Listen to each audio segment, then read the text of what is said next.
আল্লাহ আল্লাহ সুবহানাহু ওয়া তাআলা আমাদের আমল করার তৌফিক দান করুন। আমাদের শ্রদ্ধেয় হাফেজ আব্দুল মান্নান সালাফি ভাই যেগুলো নসিহত করলেন, আমরা সকলে বলি আল্লাহুম্মা আমিন।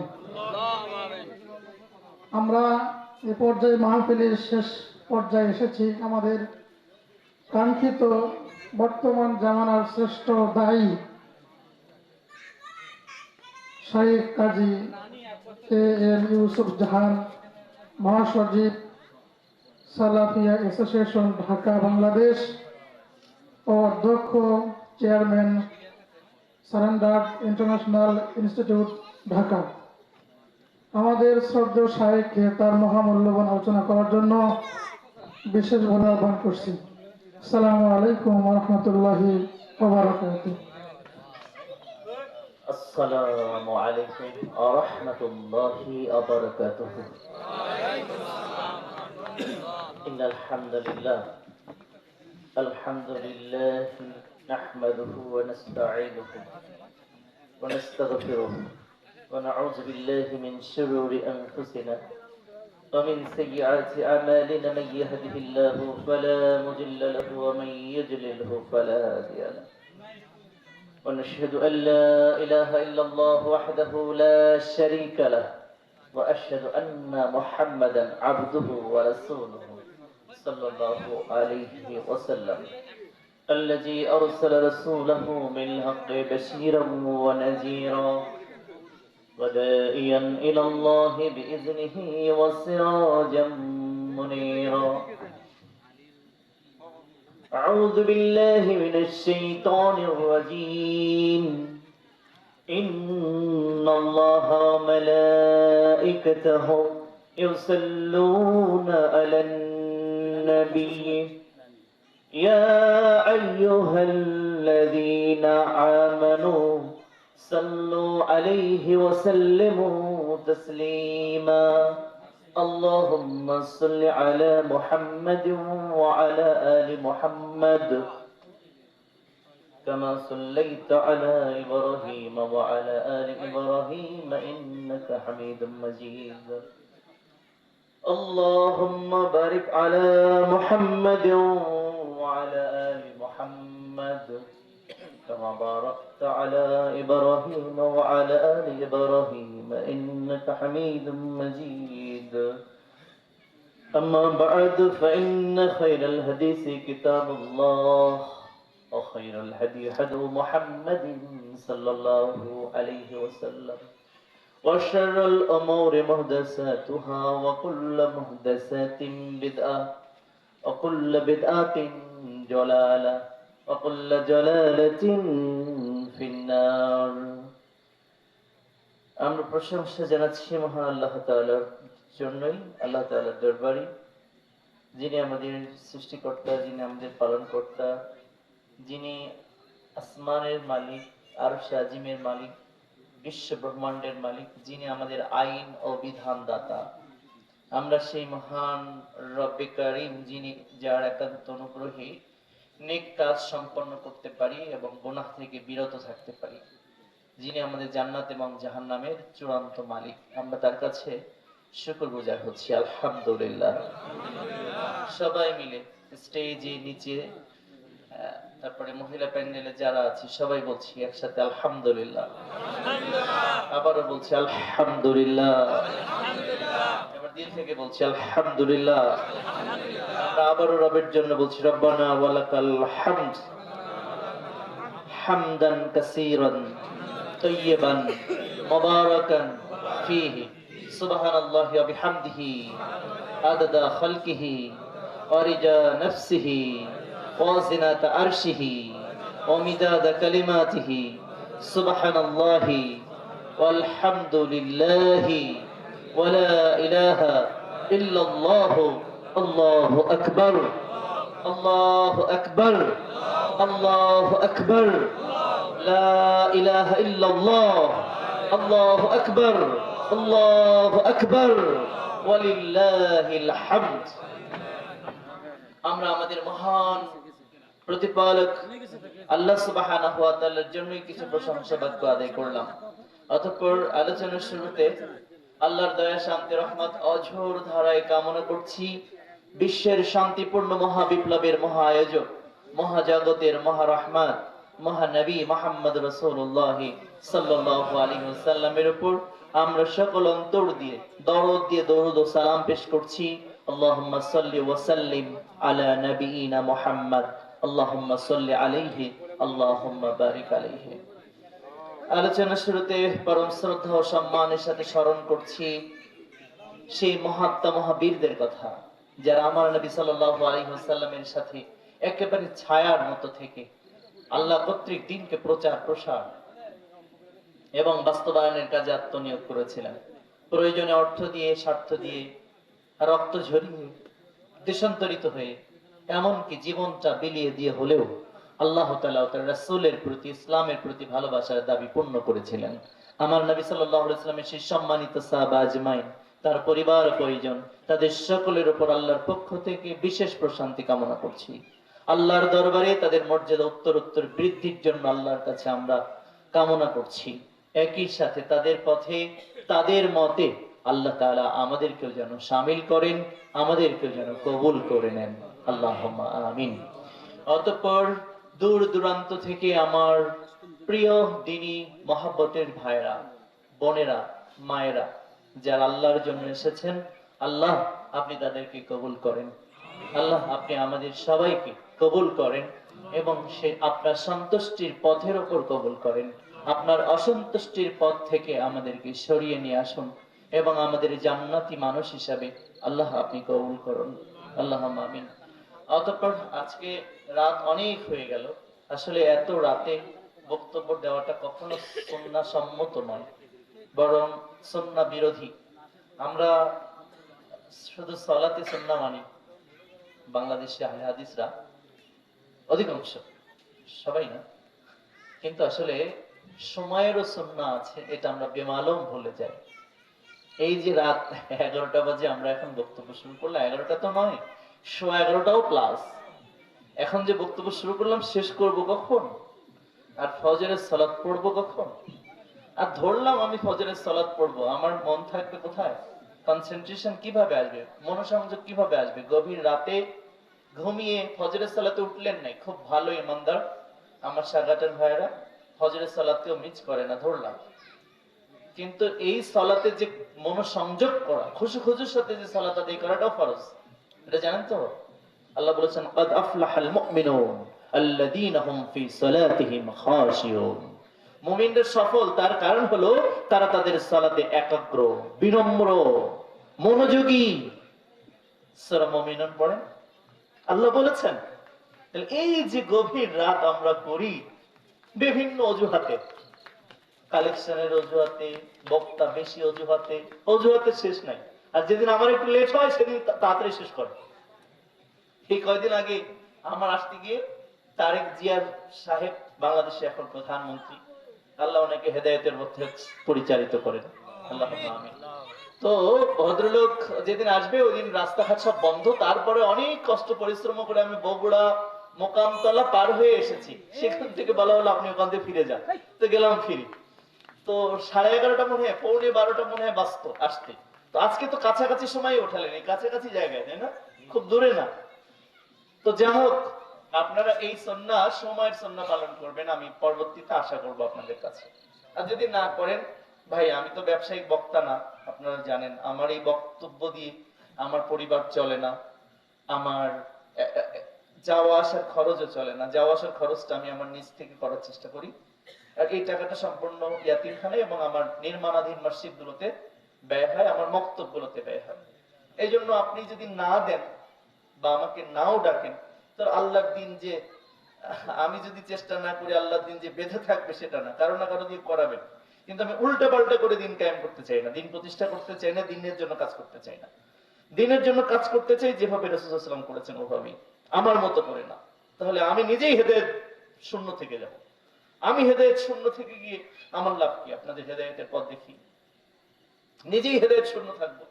অতএব আমি ভাই আল্লাহর ওয়াস্তে, আল্লাহর ওয়াস্তে, আল্লাহর ওয়াস্তে, আমি তো খুব ক্ষুদ্র একজন দায়ী, মানে অতি ক্ষুদ্র। আমি এখনো ছাত্র, প্রতিদিন প্রায় 9 ঘন্টা করে পড়াশোনা করি, এখনো 9 ঘন্টা করে পড়ি। মানে সেই ছাত্র জীবন, একাডেমিক ছাত্র জীবন শেষ করেছি 28 বছর জীবনে, আর 22 বছর শিক্ষকতা জীবন। তো এরপরেও এখনো 8 ঘন্টা করে পড়াশোনা করি, তার মানে এখনো ছাত্র আমি। 8 ঘন্টা করে আমাকে পড়তে হয়, কোরআনটা রিভিশন দিতে হয় আমার, না হলে ভুলে যাই। হাদিসগুলো আমাকে রিভিশন দিতে হয় প্রতিদিন। তো এখন কথা হচ্ছে যে আমাকে আল্লাহর রাস্তে আমার মতো এই ছাত্রর কাছে যদি কিছু শুনতে হয়, তাহলে ভাই সুন্নাহ মোতাবেক শুনবেন। সেটা হলো 8টা বাজে আমাকে উঠাবেন, সর্বোচ্চ 9টা, 11টার মধ্যে আমরা সবাই মাহফিল শেষ করব, সর্বোচ্চ 11:30 বা 11:45টার মধ্যে যার যার ঘরের মধ্যে ঢুকবো, সবাই আবার রাত 2টায় তাহাজ্জুদে উঠে যাবো ইনশাআল্লাহ। সম্ভব সেটা। আর এই যে সিস্টেম, এটা অধিকাংশ মানুষের ফজরের সালাত মিস হয়। আমি আমার অনেক বক্তাকে দেখেছি, আমাদের সালাফিদের মধ্যেই বলছি, যে অনেক বক্তাকে ফজরের সালাত আমি পড়তে মিসিং করতে দেখছি এটার কারণে। তো আল্লাহর হস্তে আপনারা এটা করবেন না, করলে আমাকে দাও দিবেন, অনেক বক্তা আছে তাদের দিবেন ইনশাআল্লাহ। এখন সংক্ষেপ আলোচনা, খুব সংক্ষেপে করবো আজকে। সেটা আপনাদের দোষ, আমি তো বসে আছি সেই 14 ঘন্টা ডিউটি করে, মানে পথ মারিয়ে বরিশাল থেকে কত যে পরিশ্রম হয়েছে চিন্তাই করা যাবে না। তো এসে বসে আছি সেই সন্ধ্যা থেকে, আপনারা উঠালেন এখন আমার থেকে উপকার পেতে হলে সুন্নাহর মধ্যে থেকে উপকার পেতে হবে, না হলে আমি উপকার করতে পারবো না, পরিষ্কার কথা। এখন বিষয় হলো, মঞ্চ থেকে একটা টপিক সবাই মিলে দিবেন, অথবা একটা সূরা যেটা তাফসীর আপনারা শুনতে চান। আপনারা তো জানেন যে আমি আগে থেকে নিজে বক্তব্য সেট করে আসি না, এটা আমি পছন্দ করি না। কথা হচ্ছে যে যেখানে যে রোগ, ওই পেশেন্টরাই জানবে যে কোন রোগের কোন ঔষধ দিতে হবে, রোগটা বলবে, আমরা মেডিসিন দিব, এটা হলো সিস্টেম। তো যাই হোক, নিচ থেকে একটা টপিক নির্ধারণ করবেন, অথবা একটা সূরা, আর উপর থেকে একটা, সবাই মিলে। না, কমন বিষয় আজকে কখন আলোচনা সাবজেক্ট আসবে না, ঠিক আছে? যেমন যেমন আজকে আমি কয়েকজন, আমাদের রিদওয়ান বিলাল তাফ সহ কয়েকজন এই শিরক বিদআতের উপর কথা বলেছে, আবার আমাকে কেন? মানে এমন একটা বিষয় সিলেক্ট করেন যে বিগত 250-100 বছর এখানে আলোচনা হয়নি, আমাদের আলোচকরা এটা করেনি, এরকম বিষয় সিলেক্ট করেন। হ্যাঁ? আচ্ছা,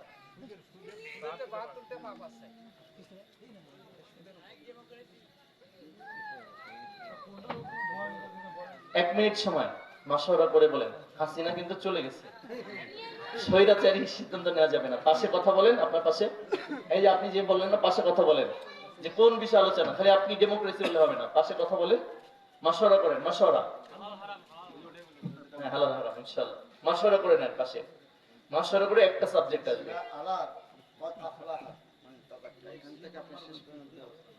মুসলিম, আচ্ছা, ঠিক আছে, সহজ, ঠিক আছে, আচ্ছা, মাশাআল্লাহ, গুড। আর হালাল হারাম একটা বিষয় বলেছেন না, সুদ আর ডেমোক্রেসি। আচ্ছা, এই সবগুলো হালাল হারামের মধ্যে চলে আসবে, কেমন? ইনশাআল্লাহ। তো চলুন আমরা একেবারে সরাসরি আলোচনার মধ্যে চলে যাচ্ছি। এবার হলো, আচ্ছা, পর্দা, ঠিক আছে, আপনার মনের আশা যেন আল্লাহ পূরণ করে। পর্দা খালি আপনি নারীর ব্যাপারে মনে করেছেন বোধহয়, আপনি বলবেন আপনার পর্দা সে কথা আছে। পর্দার আলোচনা হবে আজকে পুরুষের পর্দা। কার পর্দা? পুরুষে। কারণ পর্দা খালি মেয়ে লোকের পিছনে লাগে, পর্দা, তাহলে পর্দা, ঠিক আছে, তাহলে আজকে পর্দা হবে কি? পুরুষের পর্দা, ঠিক আছে তো ইনশাআল্লাহ। পালাই গেছে, আচ্ছা আচ্ছা, এর মধ্যে চলে আসবে, পুরুষের পর্দার মধ্যে গায়রাত চলে আসবে। গায়রাত কে বললেন? খুব সুন্দর একটা টপিক, মাশাআল্লাহ। গায়রাত বুঝেন তো আপনি? মাশাআল্লাহ, গুড, খুব সুন্দর ঐক্য, হ্যাঁ, ঠিক আছে, ঠিক আছে, এটা ইনশাআল্লাহ। এখন স্টেজে সামনে নিচে ব্যাঙেরা শুধুমাত্র ডাকার সুযোগ আছে, কারণ ও আমার কথা শুনবে না, আর আপনারা আর কোনো কথা বলতে পারবেন না। এই সাথে যদি রাজি থাকেন, তাহলে বিগত 100 বছর এই জমিনে যে উপকারটা হয়নি, আল্লাহ তাআলা তার এই নগণ্য বান্দাকে দিয়ে সে উপকার করিয়ে নিতে পারেন, এই বিশ্বাস হচ্ছে আমার, কেমন? ইনশাআল্লাহ। চলুন, ফার্স্ট হচ্ছে আল্লাহ সুবহানাহু ওয়া তাআলা আমাদেরকে জান্নাতি মানুষের কিছু বৈশিষ্ট্য আল্লাহ সুবহানাহু ওয়া তাআলা বর্ণনা করেছেন। বর্ণনা করতে গিয়ে সর্বপ্রথম আল্লাহ সুবহানাহু ওয়া তাআলা তার রাসূলের মাধ্যমে বললেন, আল বারাকাত সালাসাতিন, তোমাদের তিন জিনিসের মধ্যে আমি কিয়ামত পর্যন্ত বরকত রেখে দিব। সুবহানাল্লাহ। কয় জিনিস? তিন জিনিসের মধ্যে কিয়ামত পর্যন্ত বরকত রেখে দেওয়া হবে। এক হচ্ছে আলাইহা ফিল জামা, যখন মুসলিমরা পরস্পর একে অপর থেকে বিচ্ছিন্ন না ভাববে, পরস্পরকে ছোট করে না দেখবে, তুচ্ছ তাচ্ছিল্য না করবে, পরস্পরকে মহব্বতের বন্ধনে আবদ্ধ হয়ে যখন মিলেমিশে সকল কাজের আঞ্জাম দিবে, আল্লাহ তাআলা বলছেন ওদের উপর আমি আল্লাহ সরাসরি বরকত নাজিল করব। এই জন্য আমার ভাইরা, মুসলিমদেরকে শত্রু ভাবাপন্ন করা যাবে না। ভ্রাতৃত্বের বন্ধনে আবদ্ধ হয়ে মুসলিমরা যখন থাকবে, আল্লাহর পক্ষ থেকে বরকত তাদের জন্য ওয়াজিব হয়ে যাবে। জামিউস সাগীর 4 নম্বর খন্ড 162 পৃষ্ঠা 16 নম্বর লাইনের হাদিস।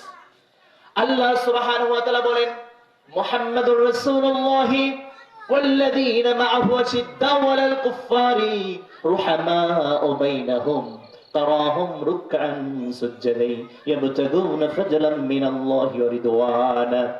আল্লাহ সুবহানাহু ওয়া তাআলা বলেন, মুহাম্মাদুর রাসূলুল্লাহ ওয়াল্লাযীনা মা'আহু আশিদ্দাউ আলাল কুফফার, মুহাম্মদ সাল্লাল্লাহু আলাইহি ওয়াসাল্লাম এবং তার অনুসারী, তার উম্মতের বৈশিষ্ট্য হলো তারা কুফফারদের উপর কঠোর থাকবে।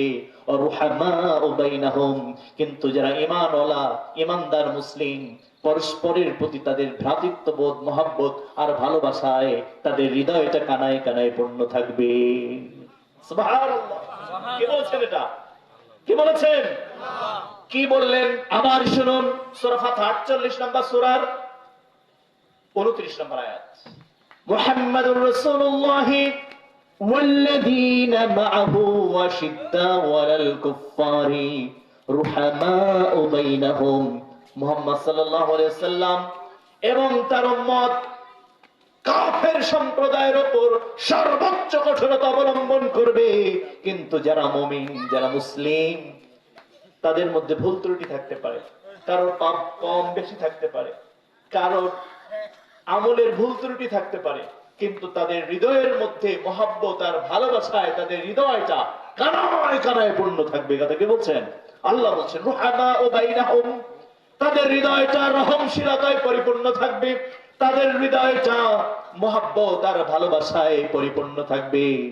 আল্লাহ বলছেন এদের এই বৈশিষ্ট্যের কথা, যালিকা মাসালুহুম ফিত তাওরাতি ওয়া মাসালুহুম ফিল ইনজিল, তাদের এরকম বৈশিষ্ট্য হবে তা আমি তাওরাত ওয়ালাদের সাথে গল্প করেছি।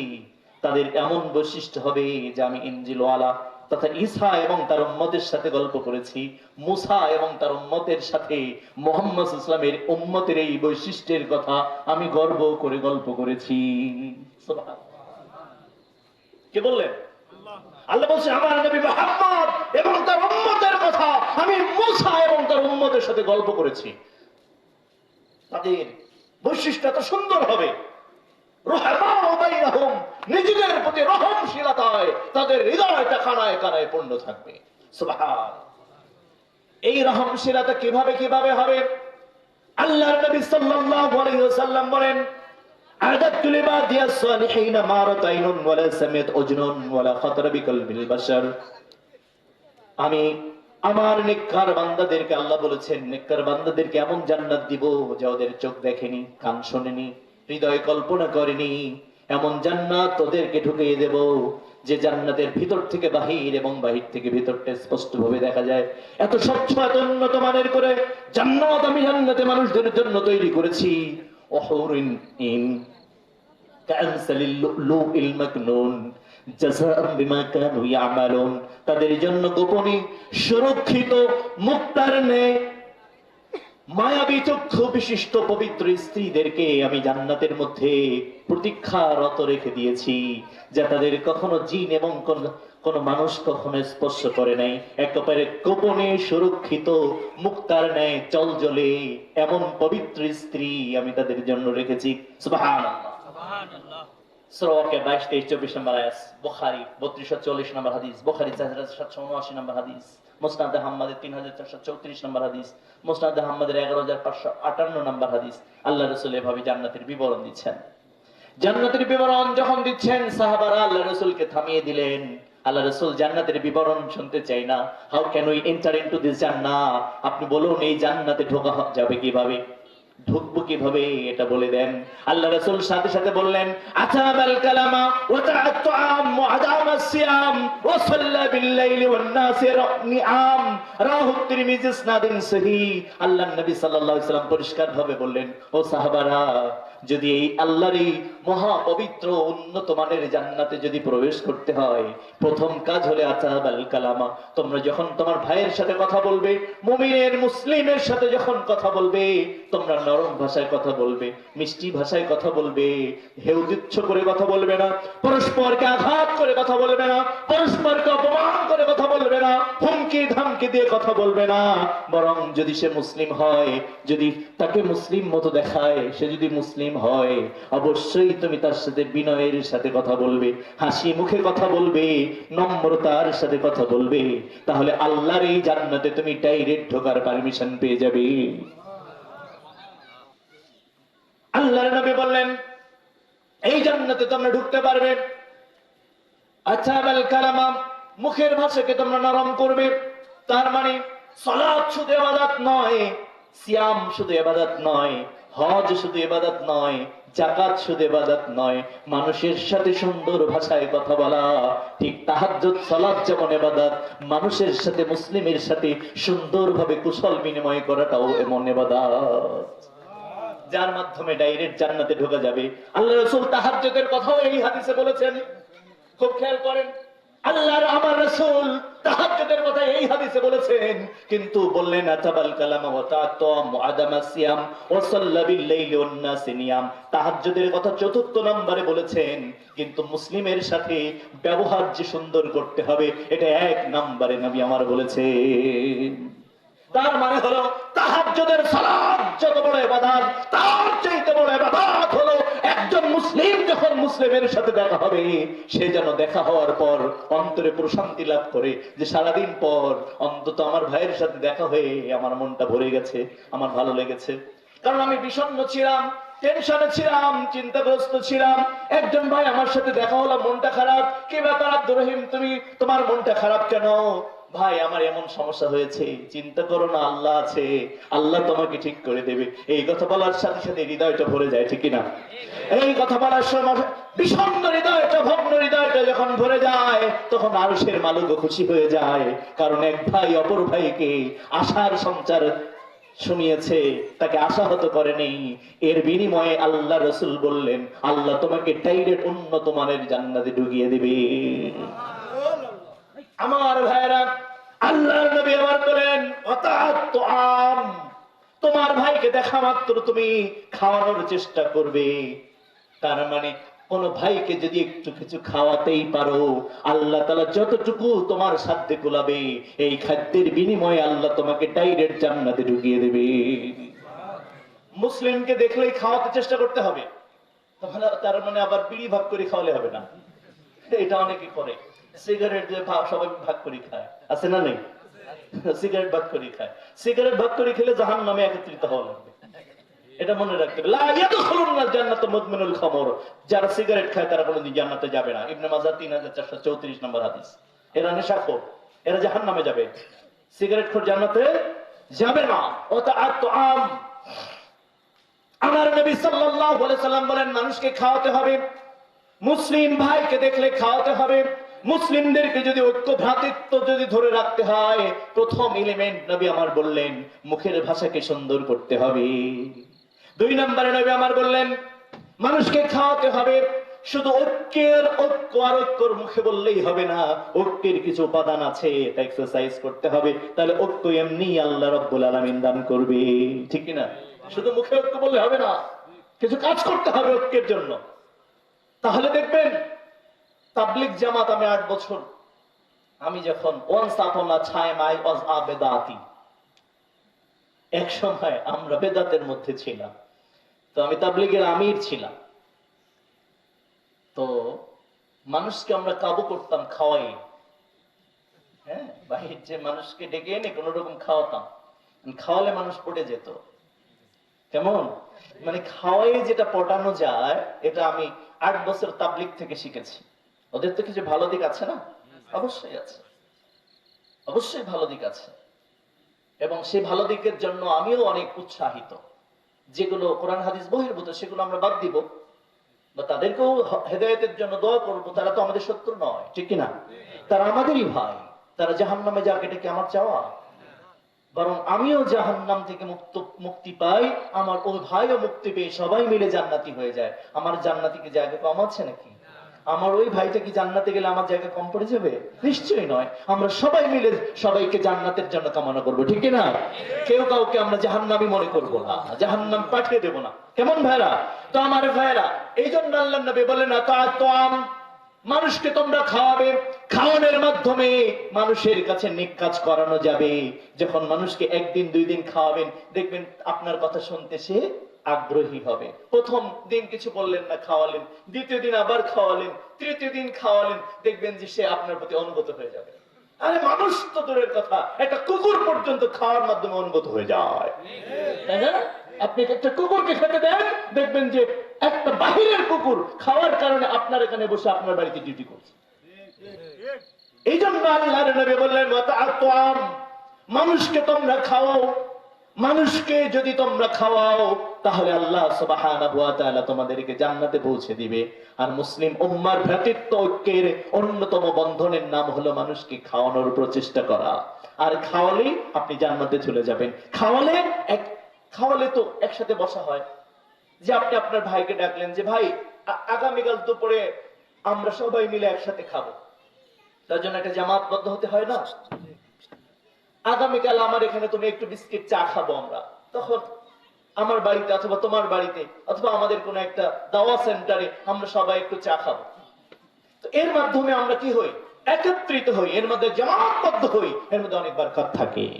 এই জন্য ভাইয়ারা আমার, যদি মুসলিম উম্মার ঐক্যবদ্ধ যদি করতে হয়, তাহলে খাওয়ানোর অভ্যাস করতে হবে। এর মাধ্যমে আল্লাহ ঐক্য এমনি তৈরি করে দেবে ইনশাআল্লাহ।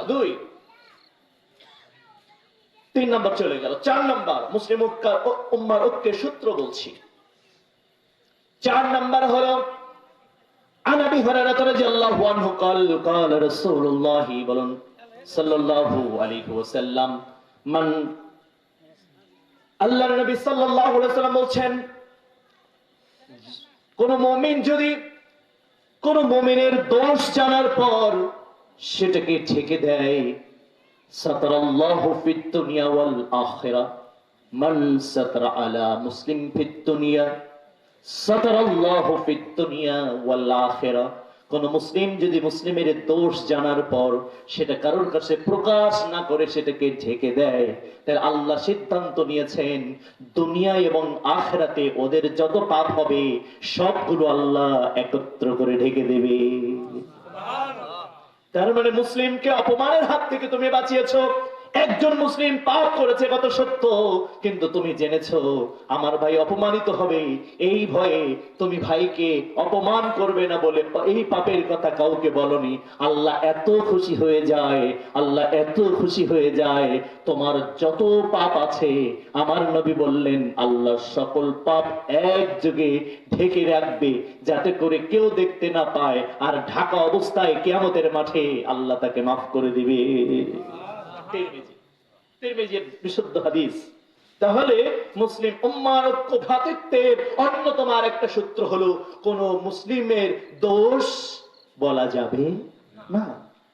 কিন্তু কিন্তু কিন্তু মুসলিমরা আমরা আলহামদুলিল্লাহ যথেষ্ট শক্তিশালী।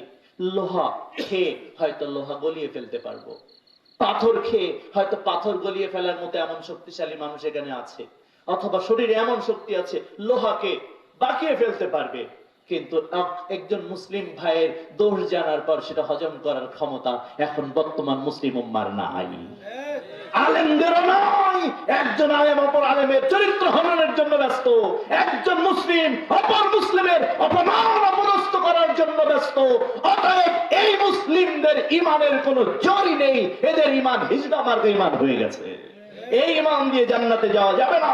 কারণ লা ইয়াদখুলুনাল জান্নাতা কাত্তাতুন ওয়া ফি রিয়াদিন মামুন, জান্নাতে যাবে না কোনো পরনিন্দাকারী লোক, জান্নাতে যাবে না গীবতকারী, জান্নাতে যাবে না অপর ভাইয়ের পিছনে নিন্দাকারী, অপর ভাইয়ের পাপকে অনুসরণকারী, জান্নাতে যাবে না। সহিহ মুসলিম। মানে কি প্রিয় ভাইরা? মানে হলো জান্নাতে যাবে না সে যে পরের দোষকে বর্ণনা করে বেড়ায়। প্রিয় ভাইয়েরা, দোষ বর্ণনা থেকে দূরে থাকুন, দোষ বর্ণনা থেকে দূরে থাকুন, তাহলে আল্লাহ তাআলা আপনাকে জান্নাতি মানুষ হিসেবে কবুল করবেন। মুসলিমদের মধ্যে আল্লাহ ভ্রাতৃত্ব, ঐক্য, মহব্বত এবং ভালোবাসা পয়দা করে দেবেন। বর্তমান বিশ্ব অশান্ত হয়ে যাওয়ার অন্যতম কারণ হলো অপরের পাপকে প্রকাশ করে দেওয়ার একটা কি প্রতিযোগিতা চলছে। আর এই প্রতিযোগিতার অন্যতম একটা রাজনৈতিক নাম হলো গণতন্ত্র চর্চা, তাই না? সরকারি দল যদি আজকে বলে দুপুর 12টা, বিরোধীদেরকে বলতে হবে রাত 3:33, নাহলে রাজনীতি চলবে না। এটা হলো গণতন্ত্রের রাজনীতি। ও যেটা বলে তার বিপরীতটা বলতে হবে, ওকে তুচ্ছ করতে হবে, ওকে তুচ্ছ জ্ঞান করতে হবে, ওকে অপমান করতে হবে, ওকে লাঞ্ছিত করতে হবে। এটাই হলো চর্চা। আর মুসলিমদের চর্চা হবে মুসলিম ভাইকে যে কোনো মূল্যে সম্মানিত করতে হবে। আল্লাহ, আমি যদি ওকে সম্মান করি, আল্লাহ আমাকে সম্মানিত করবে, কথা আল্লাহ রাসূল বলছেন। কিন্তু এই চর্চা চলে গেছে। কিন্তু আমরা আশা করি আমাদের আহলে হাদিস এবং সালাফিদের মধ্যে এই চর্চা অব্যাহত থাকবে ইনশাআল্লাহ। আমরা সালাতে রফলে দাইনকে যতটা জরুরি মনে করি, আমরা সালাতে পায়ের সাথে পা লাগানো যতটা জরুরি মনে করি, আমরা আমাদের সালাতের মধ্যে জোরে আমিন বলাকে যতটা জরুরি মনে করি, তার চেয়ে ক্ষেত্র বিশেষ বেশি জরুরি হলো মুসলিমের দোষ চর্চা থেকে বিরত থাকা। তাহলে আল্লাহ তাআলা আমাদের মধ্যে মহব্বত, ভালোবাসা এবং আমাদের দ্বীনকে আল্লাহ তাআলা পূর্ণতা দান করবেন ইনশাআল্লাহ। কেমন?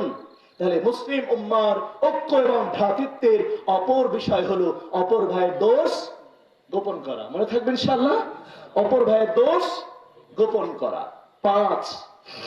6 নম্বর হলো আল্লাহর নবী বললেন দোয়া। মুসলিম যখন অপর মুসলিমের পিছনে দোয়া করে, তখন ফেরেশতারাও তার জন্য দোয়া করতে থাকে।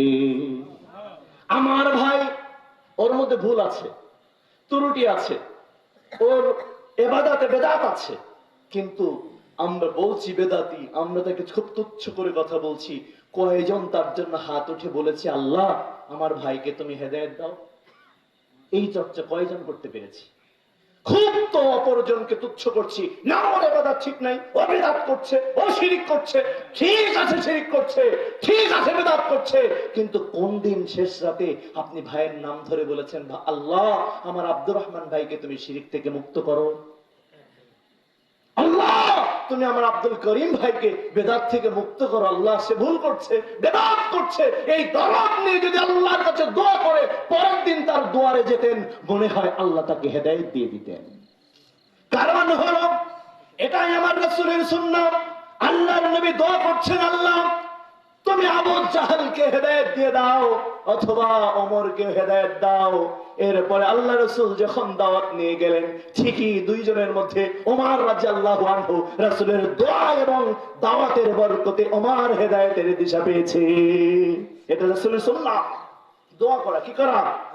আল্লাহর নবী বলেন আন নবী হুরায়রা রাদিয়াল্লাহু আনহু قال قال رسول الله বলুন সাল্লাল্লাহু আলাইহি ওয়াসাল্লাম আদ-দুআ হুয়াল ইবাদা।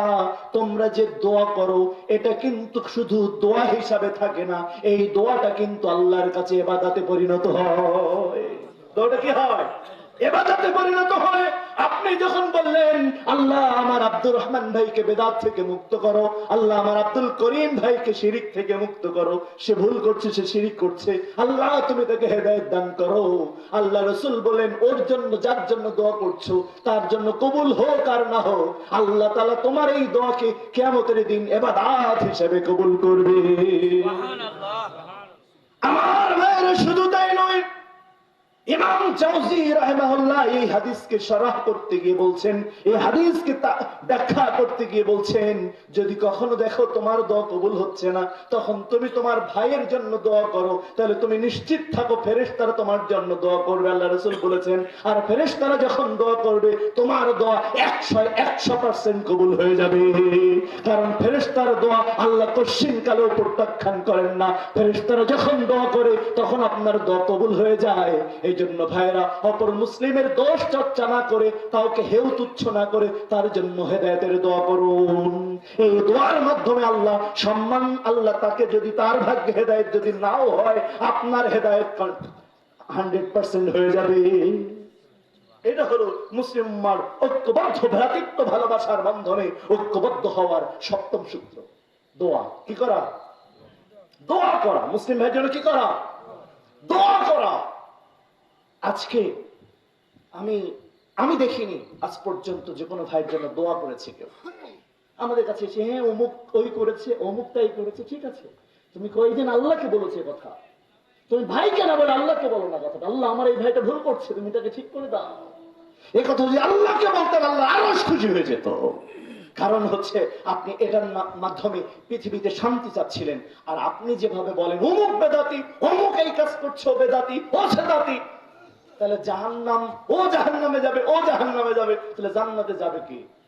জান্নাত তো ফাঁকা থেকে যাবে। আপনারা যত বেশি সম্ভব, আল্লাহ তাআলা জান্নাত এত বড় বানিয়েছেন যে কিয়ামতের মাঠে সমস্ত মানুষকে জান্নাতে দেওয়ার পরেও জান্নাত ফাঁকা থাকবে। আল্লাহ তাআলা কিয়ামতের মাঠে কিছু নতুন সৃষ্টি করে তারপর জান্নাত পূর্ণ করবেন। জান্নাত এত বড়, কিন্তু তবে জান্নাতে আপনি তাদেরকে কেন নিতে চাচ্ছেন না? আপনার ভাইকে নিয়ে চলেন না, আমরা সবাই জান্নাতে যাওয়ার চেষ্টা করি। অমুক জাহান্নামী, একথা আমার মুখে আসে কেন? আমার ইমাম জাওজি রাহিমাহুল্লাহ বলছেন যে আমি তো কাউকে জাহান্নামী দেখি না। তার ছাত্ররা বলছে, ওস্তাদ এত বেদাত করছে মানুষগুলো, এত শিরক করছে মুসলিমরা, আপনি কি তাদেরকে জাহান্নামী মনে করেন না? তো বলছে না। বলছে এটা কেমন কথা? তো উনি বলে, আমি দোয়া করি এবং আমার মন চায় যে এই মানুষগুলো কোনো এক সময় তওবা করে সবাই শিরক মুক্ত হয়ে, বেদাত মুক্ত হয়ে খাঁটি মুসলিম হিসেবে মরে যাবে, ওরা সবাই জান্নাতে যাবে ইনশাআল্লাহ। এভাবে বলতেন। কিন্তু আমাদের চর্চা কোথায়? এটা আমাদের থেকে হারিয়ে গেছে ভাইরা। এই জন্য এটা কখনো এখান থেকে আমাদের বেরিয়ে এসে একটা সুন্দর জীবন যদি আমাদেরকে গঠন করতে হয়, তাহলে এদিকে আসতে হবে। এই জন্য আমি আমার প্রিয় ভাইদেরকে এই আহ্বান জানালাম যে আপনারা এই চর্চা করার চেষ্টা অব্যাহত রাখুন। মুসলিম উম্মার ঐক্যবদ্ধ হওয়ার নবমতম বিষয় হলো আকিমুস সালাত, সালাত কায়েম করা। কি করা? সালাত কায়েম করা। আল্লাহ তাআলা বলেন, ওয়ারকাউ মা'আর রাকিন, তোমরা রুকুকারীদের সাথে মিলিত হয়ে রুকু করো। সূরা বাকারা 43 নম্বর আয়াত কারিমার মধ্যে আল্লাহ তাআলা একত্রিতভাবে রুকু করার জন্য আদেশ করেছেন।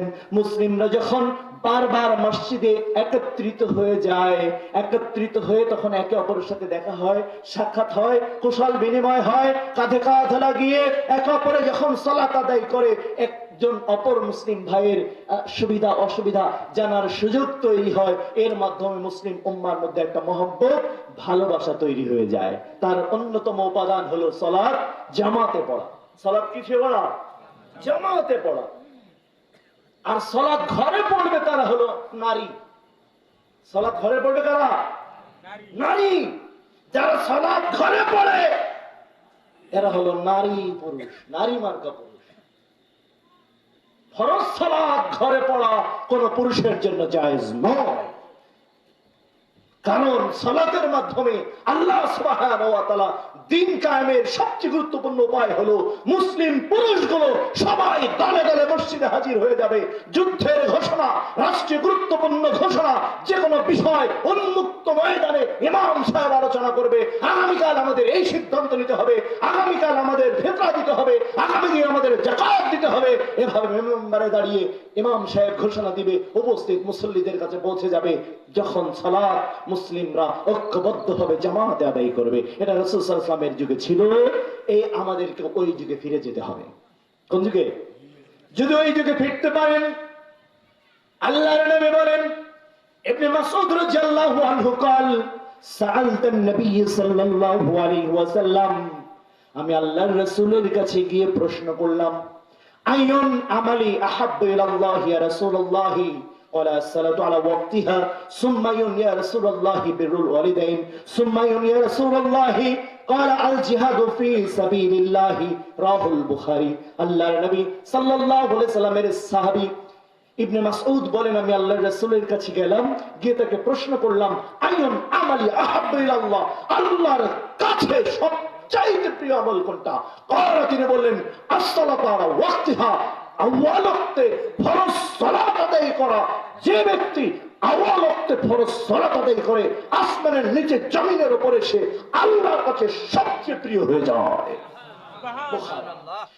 যতবার সে মসজিদে হেঁটে যায়, আল্লাহ ততবার জান্নাতের মধ্যে মেহমানদারির আয়োজন করে।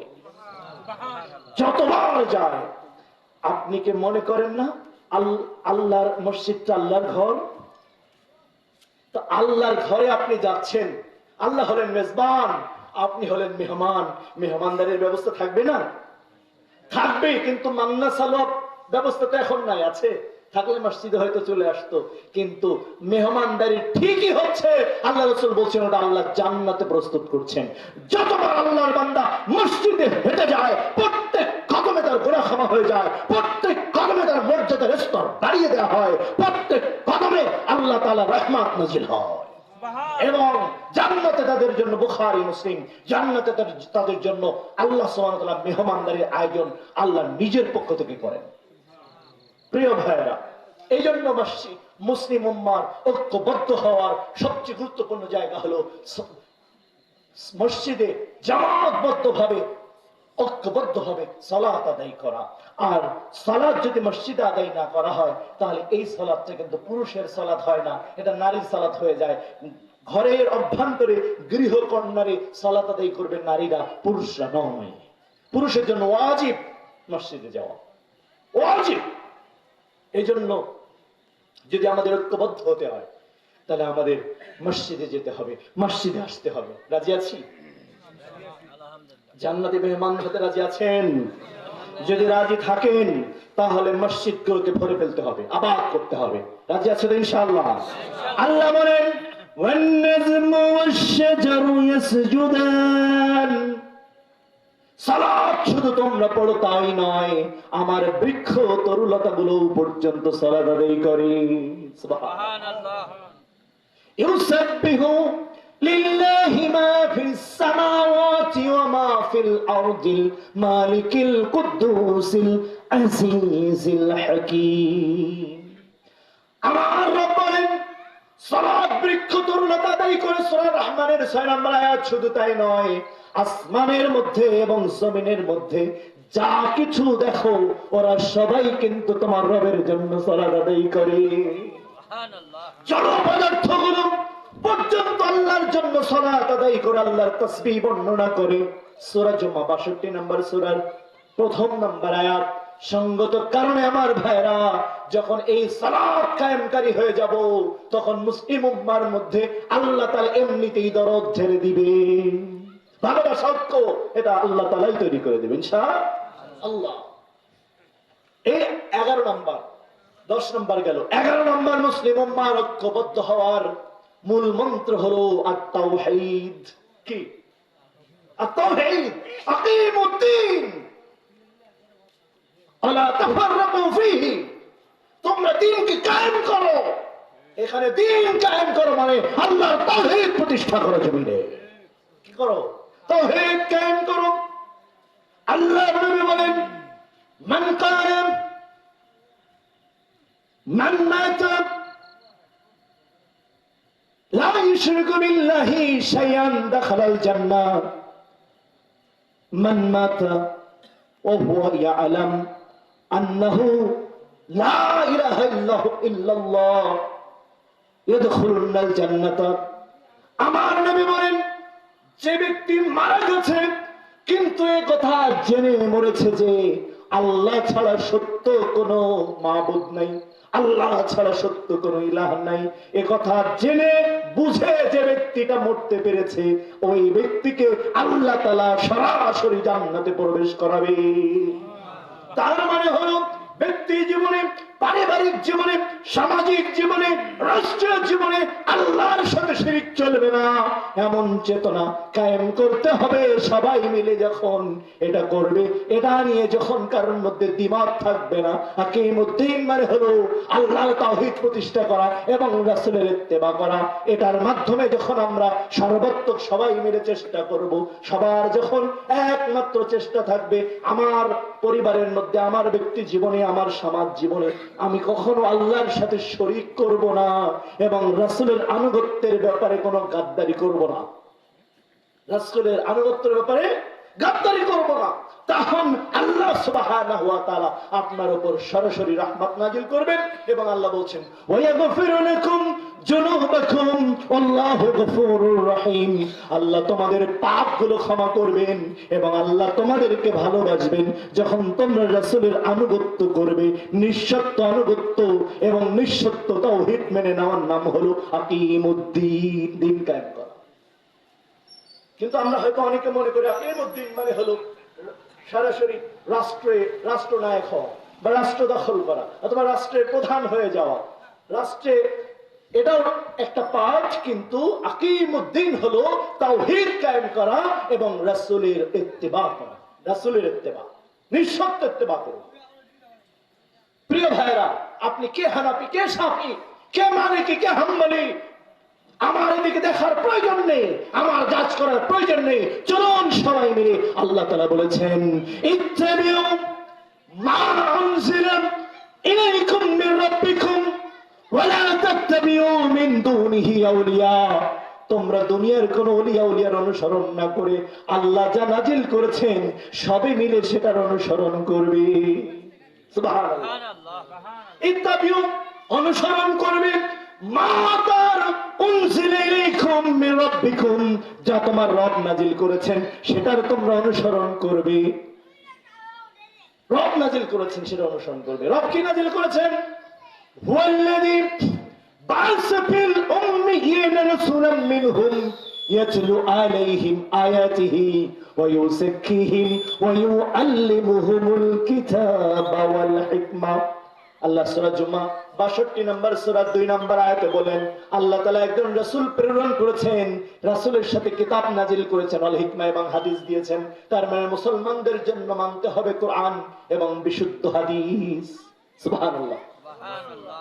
এই চেতনায় যখন সব মুসলিমরা এসে যাবে, তাওহীদ যদি কায়েম করতে হয়, রাসূলের ইত্তেবা যদি করতে হয়, তাহলে কোরআনের অনুসরণ এবং বিশুদ্ধ হাদিসের অনুসরণ ছাড়া সম্ভব নয়।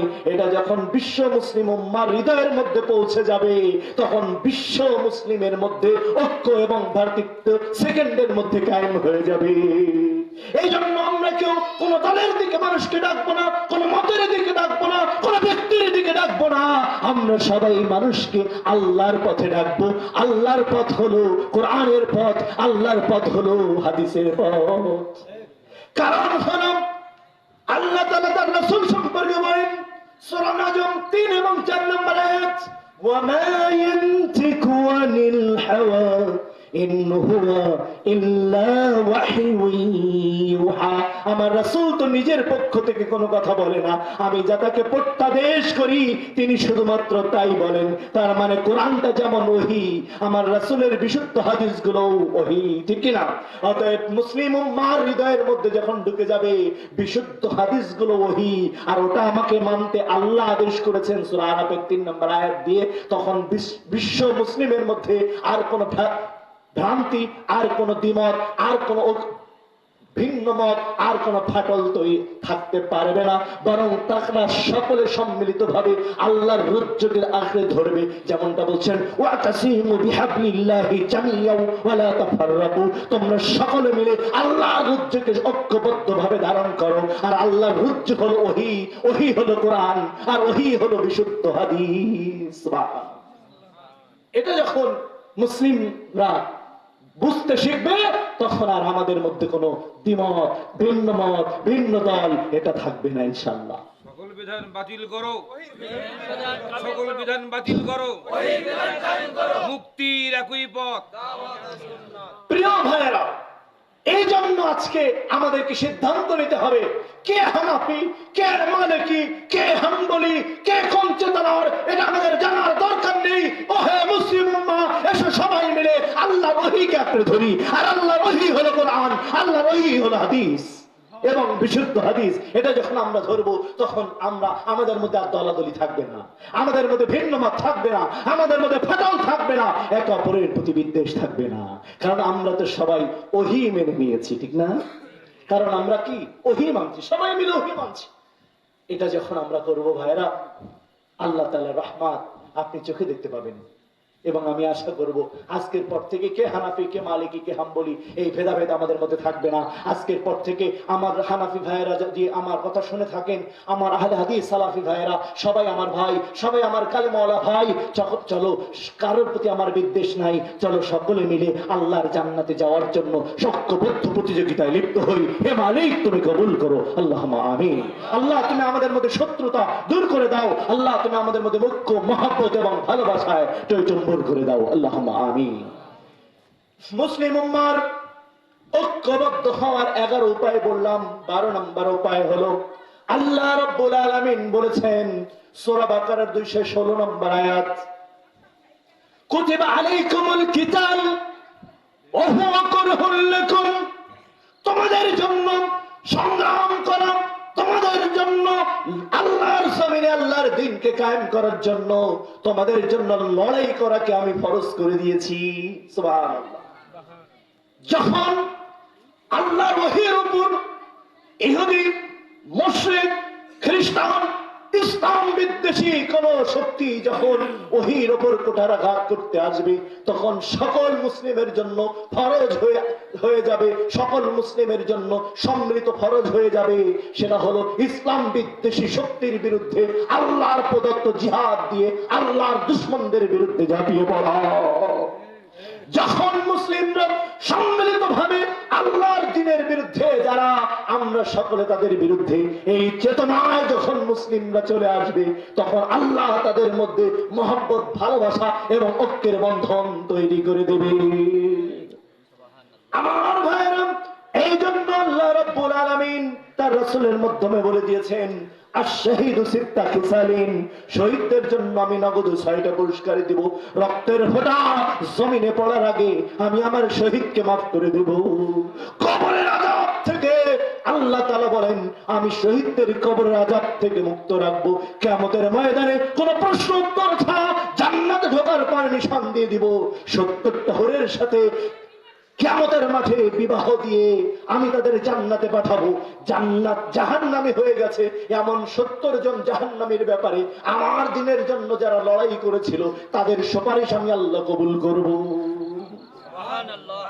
এজন্য মুসলিম উম্মাহ যখন আল্লাহর জমিনে আল্লাহর দ্বীন কায়েমের জন্য, জিহাদ ফি সাবিলিল্লাহর জন্য যখন তৈরি হয়ে যাবে, আল্লাহ বলছেন, আল্লাযীনা আমানু ইউকাতিলুনা ফি সাবিলিল্লাহ, যারা ঈমান এনেছে তারা আল্লাহর পথে আল্লাহর জন্য লড়াই করবে। ওয়াল্লাযীনা কাফারু, নিশ্চয়ই যারা কাফের হয়েছে তারা ইউকাতিলুনা ফি সাবিলিত তাগুত, তারা তাগুত বিধানকে, তাগুতি আইন, তাগুতি মতাদর্শকে কায়েম করার জন্য জিহাদ করবে।